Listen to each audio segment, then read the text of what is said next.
Persuasión coercitiva, segunda parte. Hola, hola mis queridos cínicos, buenos días, tardes, noches, desde donde quiera que me estéis viendo. Soy María Magdalena y estoy aquí nuevamente para continuar con la serie de persuasión coercitiva. Para saber su significado podéis ver el inicio del video anterior. También quiero acotar que persuadir, es decir, convencer a alguien para que haga algo, no siempre es malo, ¿no? Mucho tiene que ver el motivo, el objetivo, la finalidad, o siempre y cuando persuadimos con la verdad en la mano. Y si no es así y es coercitivamente, forzadamente, de manera manipuladora para oscuros fines, pasa a ser persuasión coercitiva, que se convierte en un tipo de maltrato psicológico encubierto, ya que para convencer a una persona o un grupo de las mismas a base de engaños, mentiras y jugando con su inteligencia emocional, inculcando miedos, culpas, vergüenzas, complejos, con el fin de dominar y obtener un beneficio de esas personas y quitarles su libertad, sabemos que son actos deshonestos y carentes de toda ética. Bueno, ahora sí continuamos con los modelos de persuasión. Recordad que aún estamos en los inicios, conociendo la iglesia, pero ya podemos ir reconociendo dichas persuasiones sutiles, bastante encubiertas, ¿no? Continuamos donde lo habíamos dejado, en el love bombing o bombardeo de amor, técnica utilizada por sectas destructivas, por psicópatas integrados y perversos narcisistas. ¿Casualidad? No, las cosas están más relacionadas de lo que parecen. Una manera de bombardearte de amor es acogiéndote en su comunidad de una manera cálida y, como dijimos, excesivamente amable. Yo recuerdo que al inicio de asistir a la capilla como investigadora, lo que en otros sitios se llama oyente, ¿no? Pues vengo de un país, Bolivia, que como muchos en Latinoamérica, por no decir todos, hay mucho racismo, hay clasismo, racismo interno, ¿no? Regionalismo y otros prejuicios varios.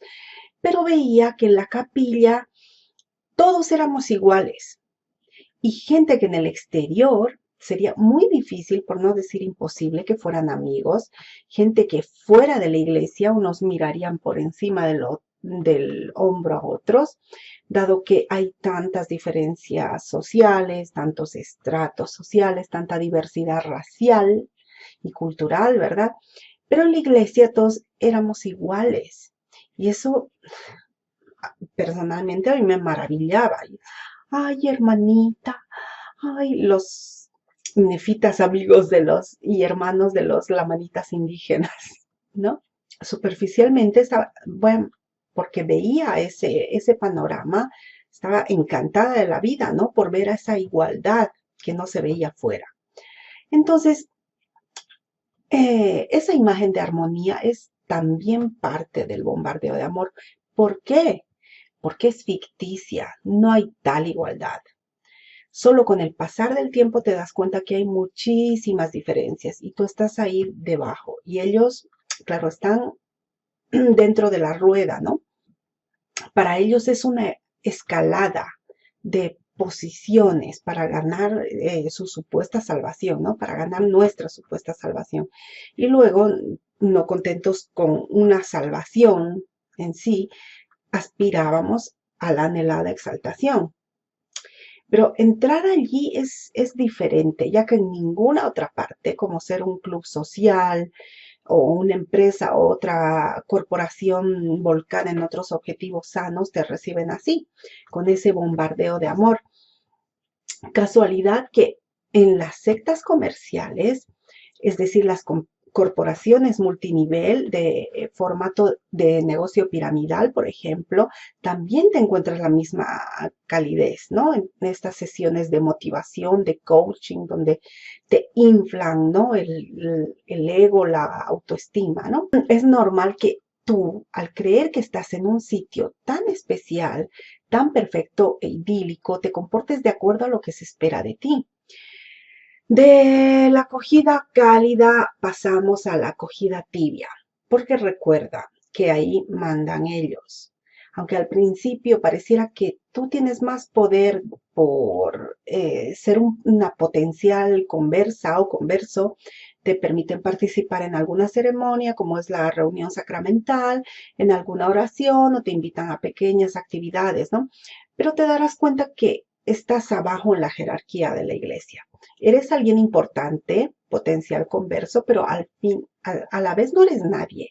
Aún no eres nadie, ¿no? Bueno, continuamos con otro modelo, el asentimiento. ¿En qué consiste? Te incitan sutilmente a que sigas el juego de la rutina asintiendo y aceptando las cosas que dicen. ¿Cómo lo hacen? Con la palabra amén. Entonces, cuando dices la palabra amén, estás aceptando muchas cosas o las estás dando por hechas. No pueden estar diciendo cosas que para ti aún no tienen mucho sentido, pero desde ya, como digo, ya vas aceptando como parte de las ceremonias y como dijimos en el anterior vídeo, por imitación. Y al final de una lección o de un testimonio, tú vas a acabar diciendo amén, ¿no? De esa imitación se encargan las neuronas espejo, ¿no? Las neuronas espejo son las responsables de la empatía humana. En esta serie de vídeos hablaremos y mencionaremos bastante acerca de la empatía. Y aquí vamos a ampliar un poquito el tema, ¿no? Para situarnos.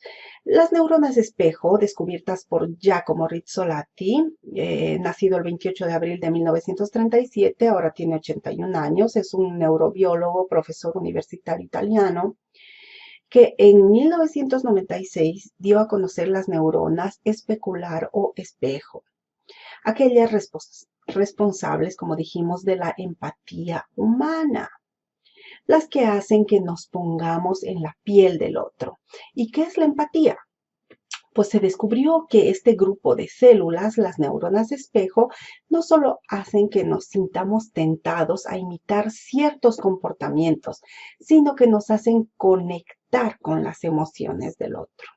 Según los estudios en los que estaba trabajando Rizzolatti con los animales, en el esplendor de su nuevo cerebro, los mamíferos desarrollaron, es decir, desarrollamos una capacidad que llamamos resonancia límbica, una sinfonía de intercambio mutuo y de adaptación interna mediante la cual cada uno de dos mamíferos se ponen en sintonía con los estados internos del otro.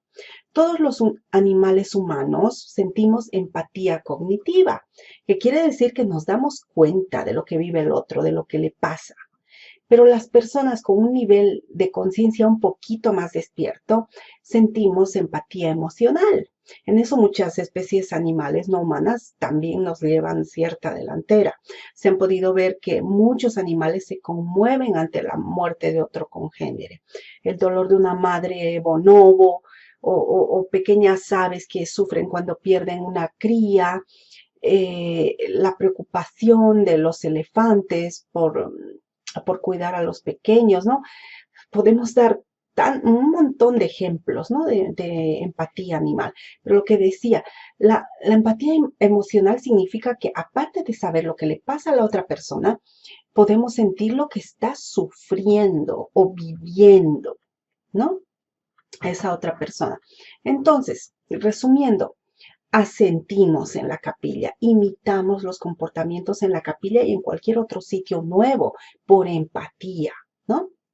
Bueno, sigamos adelante con más técnicas. Entonces, a ver, en el proceso del bombardeo de amor por parte de la iglesia también nos podemos encontrar con la alma gemelización. ¿En qué consiste? Te hacen creer que no te has encontrado con ellos por casualidad, sino que el destino o Dios se ha encargado de ponerlos en tu camino, ¿no? A eso Carl Gustav Jung, o Jung, no sé cómo se pronuncia, le llamaba sincronicidad.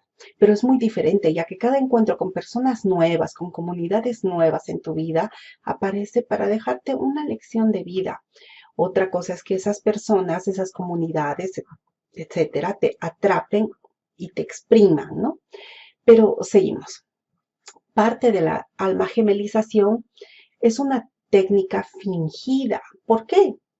Porque te estudian, primero superficialmente, para crear conexión.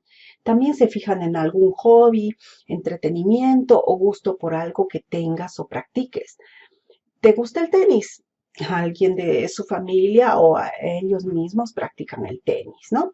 ¿Te gustan los perritos? Ellos también van a adoptar perritos. ¿Te gusta la música clásica? A ellos también. Así suma y sigue. Siempre van a buscar algo en lo que coincidan contigo para que sientas esa cercanía, esa sensación de magia, ¿no? Pero a diferencia con un amor a primera vista o un encuentro que parece increíble, es que en la corporación la empatía se finge, no es natural, es una máscara. Y por la imagen que reflejan de tanta pureza, rectitud, pulcritud y perfección, jamás vas a pensar mal de ellos. Por ejemplo, de los misioneros. De hecho, ellos mismos ignoran la realidad que ocurre tras bambalinas en la corporación, ¿no? Ir en contra de los misioneros o de los miembros ingenuos es inútil, porque sería como ir en contra de alguien que no tiene idea de dónde está metido, ¿no? Los que no son conscientes de lo que pasa, quiero decir, ¿no? Entonces, es decir, que ellos son solo instrumentos que la iglesia o la secta utiliza para llegar a ti. No son ni culpables ni responsables de lo que va a pasar o está pasando, ¿vale? Otra técnica, la repetición. Desde esas primeras citas o reuniones, ya vas a empezar a escuchar frases cliché, frases cortas, sencillas, que con el tiempo tú mismo acabarás repitiendo, sin saber el significado exacto o la intención exacta, porque no las cuestionamos, ¿no? Solo las repetimos.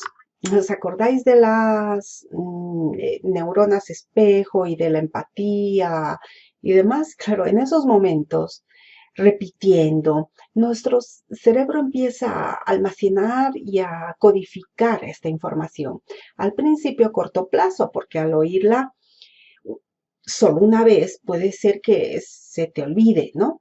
Y no nos dicen que la memoricemos, ni que la recitemos como un rezo o un mantra, pero después, ya que se ha instalado en nuestro disco duro, en la memoria a largo plazo, a causa de la repetición, nos vemos repitiendo lo mismo que ellos. Y ya estás teniendo un diálogo interno circular con estas frases, ¿no? Sumado a que estás en un entorno nuevo y tienes distintos focos de atención, pero inconscientemente y con el pasar del tiempo las repetirás con certeza, porque lo primero que consiguen es tocar tus emociones, no tu razonamiento. De entrada, se te persuade a que sientas, no a que pienses. Entonces, con esa certeza, te ves afirmando cosas que no sabes. Por ejemplo, cosas que asumes como normales, frases que están relacionadas con la obediencia, la disciplina, la sumisión, aunque no utilicen esas palabras directamente, sino que las enmascaran con otras como la dedicación, el sacrificio, el orden, el servicio, ¿sí? El compromiso. Todas ellas están acompañadas de palabras positivas como amor, compasión, dedicación, ¿verdad? Y con esas mismas frases hechas, tú empezarás a crear hábitos y costumbres que ya de por sí te saldrán las yo sé, yo vivo, yo quiero, yo siento, y al final todos acabamos comportándonos parecido, hablando parecido, repitiendo las mismas frases en las oraciones, repitiendo las mismas palabras. Es más fácil que te sometan a las normas, ¿verdad? El poder de las palabras es gigante, pero en la etapa inicial no vemos que no solo se utilizan para bien, para ejercer el albedrío, sino que se utilizan para someternos sin que nos demos cuenta, pasando del dicho al hecho, ¿no? Donde ¿Dónde podemos encontrar más frases y palabras repetidas? En el merchandising que utilizan. Videos con la versión de la historia inverosímil, pero acompañadas por imágenes de lo que ellos quisieran o creen que debió haber sucedido, por ejemplo, allá por el 1830, ¿no? Pero que no es tal. Lo mismo con los folletos propagandísticos, llenos de esos mensajes sencillos, cortos, fáciles de asimilar, pero que al ser repetitivos, como decíamos, consiguen calar profundo porque son fáciles de memorizar. Cosa que cuando te pregunten, ya vas a contestar la respuesta que ellos esperan. Y así en un futuro, cuando te toque hablar y dar tu testimonio, se te vendrán dichas frases a la cabeza y las dirás sin darte cuenta, porque las has leído tantas veces. ¿Qué pasa con ese material para niños, por ejemplo? Los niños son esponjas y para ellos también tienen juegos didácticos, ¿no? Tienes la imagen del profeta ordenando a los testigos, dándoles el sacerdocio, todo para colorear. Entonces, mientras colorean, también van asumiendo que la imagen conlleva una realidad. A un niño pequeñito, pequeñito, ni se le ocurre cuestionar lo que está coloreando. Ahora sí, hay muchos niños muy despiertos, pero depende también si han nacido en la iglesia, cómo han sido criados, ¿no? Pero eh, la gran mayoría, pues, no lo va a cuestionar, ¿no? No va a cuestionar lo que está coloreando y así sucesivamente con todo. Bueno, siguiente, el testimonio. ¿Qué es un testimonio? Miramos en el diccionario. Testimonio, ¿no? Una definición. Declaración que hace una persona para demostrar o asegurar la veracidad de un hecho por haber sido testigo de él. Ejemplo, ¿no? El Diario de la Mañana afirma que según testimonios de las últimas personas que han podido abandonar el país ocupado, el ejército iraquí está llevando a cabo un registro sistemático casa por casa y en busca de ciudadanos estadounidenses. Vale, aquí vemos que están las palabras demostrar y asegurar, porque implica haber visto algo, ¿no? Aquí está un segundo concepto, dice, prueba que sirve para confirmar la verdad o la existencia de una cosa. Otro ejemplo, ¿no? En América subsisten abundantes testimonios que muestran la herencia de las culturas precolombinas en el arte actual, ¿no? Vamos a seguir viendo cómo es el poder de la palabra para persuadir a las personas. En la iglesia comparten su testimonio para convencerte de hechos y de cosas que no han sido testigos. Como por ejemplo, el libro de Mormón. Tú no has visto el proceso de revelación. Tú no has visto las planchas de oro, ni la visión, la impresión de esa supuesta misión para la humanidad que recayó en la figura de José Smith. Es más, no has conocido a José Smith, yo no he conocido a José Smith. Pero como decimos, cuando nos referíamos a la repetición, tú vas a hablar de José Smith tal como si lo hubieras conocido, pero contagiada por la emoción de esos supuestos testigos que conmovidos recitan esas frases hechas de las que hemos hablado anteriormente, ¿no? Ahí subidos en el atril, tú solo te quedas con la emotividad de la persona, del supuesto testigo, con la diferencia de que todo lo testificado es incomprobable. O también pueden compartir un testimonio de una experiencia personal vivencial que puede que no tenga nada que ver con la iglesia como entidad verdadera, ¿no? Ellos la relacionan como si fuese la misma cosa. Yo he llegado a escuchar de verdad cada testimonio, por ejemplo, a ver, el de una señora que decía que estaba comiendo en su casa, sola, buscando la verdad, ¿no? Reflexionando, meditando, ni siquiera estaba orando, pero que mientras pensaba, pues se había movido una cortina, ¿no? De la nada, que no habían ventanas abiertas ni nada, ¿no? Y que eso, bueno, era una señal de que la iglesia era verdadera. Es que, de verdad, cada testimonio Yo recuerdo que yo misma compartía mi testimonio llorando en el atril. Y si estaba melancólica o tenía cualquier emoción ajena a la iglesia, estaría baja de hormonalmente o con las defensas bajas o menstruando, yo qué sé, ¿no? Con los ánimos bajos, ¿no? Descargaba ese estado emocional en la iglesia y me salía el amasijo de palabras y frases hechas con mucha emotividad. Y resulta que en una de esas ocasiones, que fueron muchas, al mes siguiente sube otra hermana y dice, he tenido una revelación personal gracias al testimonio de la hermana Valia, que me ha tocado a las fibras del corazón. Yo sé que la iglesia es verdadera y que tengo que asistir sin fallar. Y yo, o sea, me reafirmaba, nos validábamos los unos con los otros, ¿no? Nos prestábamos los testimonios, ¿no? Y no es igual ni tiene nada que ver con un testigo que ha experimentado una vivencia. A ver, por ejemplo, algo tan simple como una dieta, que a ellos les ha resultado, ¿no? Y te lo demuestran con pruebas, como imágenes del antes y del después de hacer la dieta. Te muestran la ropa que antes le quedaba justa y ahora les queda enorme. Entonces, podríamos dar tantísimos ejemplos de testimoniales verídicos, aunque haya sido una vivencia colectiva y que los testigos hayan podido interpretar cada uno lo visto, lo vivido. Hay hechos que han ocurrido y que hay manera de probar que han sido reales. Pero caso Iglesia, caso Libro de Mormón y Planchas de Oro, caso José Smith y la primera visión y así suma y sigue, ¿se puede comprobar eso? No, ¿vale? Pero dejándote conmover, te persuaden a que testifiques sin saberlo, ¿no? Y luego te dice, eso es fe.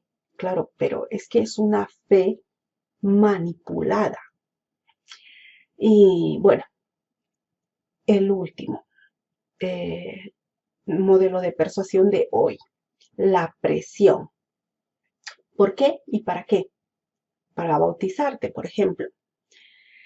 Es llamativo y como ahora me doy cuenta ya desde fuera, cuando escriben a la página, por ejemplo, o a mi perfil, que me dicen, me están agobiando para bautizarme un montón de veces, me han dicho, que no me dan tiempo ni a pensar y he averiguado muchas cosas, no sé cómo decírselo y vamos a ver qué pasa, ¿no? Como toda empresa que quiere venderte algo, que quiere que te suscribas a esa revista, ese producto pagado a plazos, que es un producto que te han impuesto, que está inducido, ¿no? Con esa conquista, con el bombardeo de amor. Es una tentación con la persuasión de la escasez, como habíamos dicho, y es una colonización e invasión de tu vida, ¿no? Con la persuasión de la presión por bautizarte, eh, ¿cómo te convencen para que no te les escapes? A ver, estamos en la capilla, ¿no? En nuestra casa, en un lugar neutro donde se va a poner a prueba nuestra capacidad y velocidad de decisión. Son maneras de acorralarte. Hermana, ya la habíamos preparado para dar el paso. Hermana, hemos preguntado en oración y la respuesta es que debe bautizarse. Hermana, se siente el espíritu muy fuerte en su casa y la vemos inspirada. Hermana, ¿qué le parece si hacemos los preparativos para que se bautice el próximo sábado? Hermana, ahora puede tener una prueba. La tentación de Satanás, él trabaja muy fuerte para que no se cumpla la voluntad del Señor, pero Dios siempre va a ganar. Y suma y sigue. Podemos reconocer un montón de frases persuasivas para que te bautices antes de que averigües todo lo que se expone en Internet cuando tienes acceso a Internet, ¿no? Lamentablemente hay tantos países donde no tienen este acceso, ¿no? O te persuaden para que no lo veas. Pero es otro método de persuasión del que vamos a hablar en otro programa. Y para que no te les escapes, en realidad. Bueno, Nicos, vamos a ver que la persuasión coercitiva, los primeros indicios de maltrato y manipulación psicológica apenas empiezan. Para el próximo programa vamos a ver qué pasa a partir del bautismo, cuando ya estás dentro, cuando ya caíste, ¿qué sigue? Es súper interesante. Coméntame cómo te han persuadido y si ya has reconocido alguna de estas técnicas y si las han utilizado con vosotros, ¿vale? Nos vemos la próxima. Chao.